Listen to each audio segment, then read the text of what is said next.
शक्ति रूपेण संस्थिता नमस्तस्यै नमस्तस्यै नमस्तस्यै नमो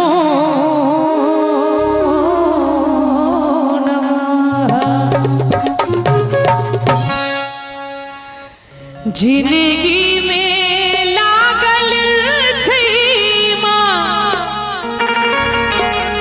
दुखक पथार ये।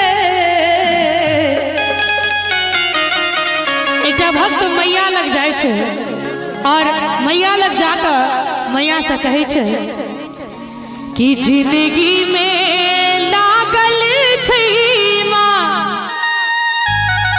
दुखक पथार ये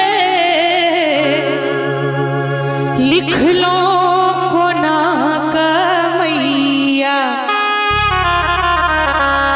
लिख लो कोना मैया। सब गोटे कनी कनी ताली बजबैत रहबै तऽ आनंद आबि जेतै की। दुनू हाथ उठा कऽ सब गोटे एहन कपार ये लिख लो कोना मैया एहन कपार ये लिख लो कोना मैया। जिंदगी में लागल छै माँ दुखक पथार ये जिंदगी में लागल छै माँ दुखक पथार ये लिख लो कोना मैया लिख लो कोना मैया एहन कपार ये लिख लो कोना मैया एहन कपार ये लिख लो कोना मैया।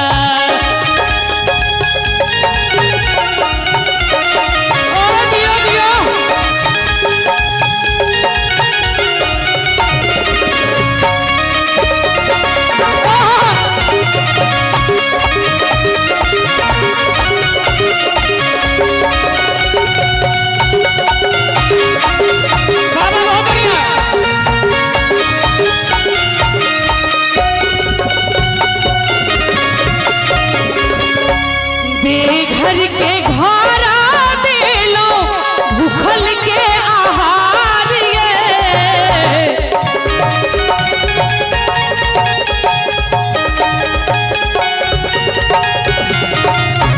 बेघर के घर देलो भूखल के आहार ये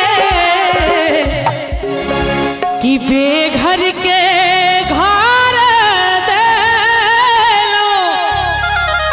भूखल के आहार ये हमरा जीवन में मैया हमरा जीवन में मैया। जिनका जिनका मैया पर आस्था हुआ एक बार दोनों हाथ उठा दियो सब गोटे और ताली बजा के हमरा संगे अन्हारे अन्हार ये हमरा जीवन में मैया अन्हारे अन्हार ये लिख लो कोना मैया।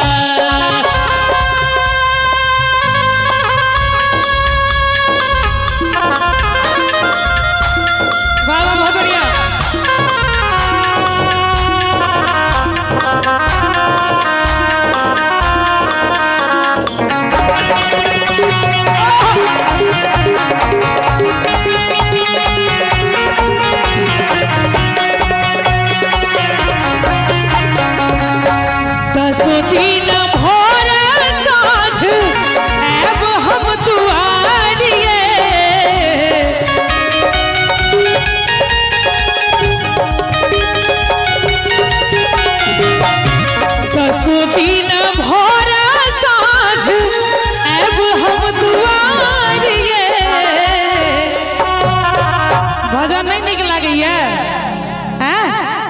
निक लागैया एक बेर अहाँ सब दुनू हाथ उठबियौ तऽ नीपा पिरियानीत।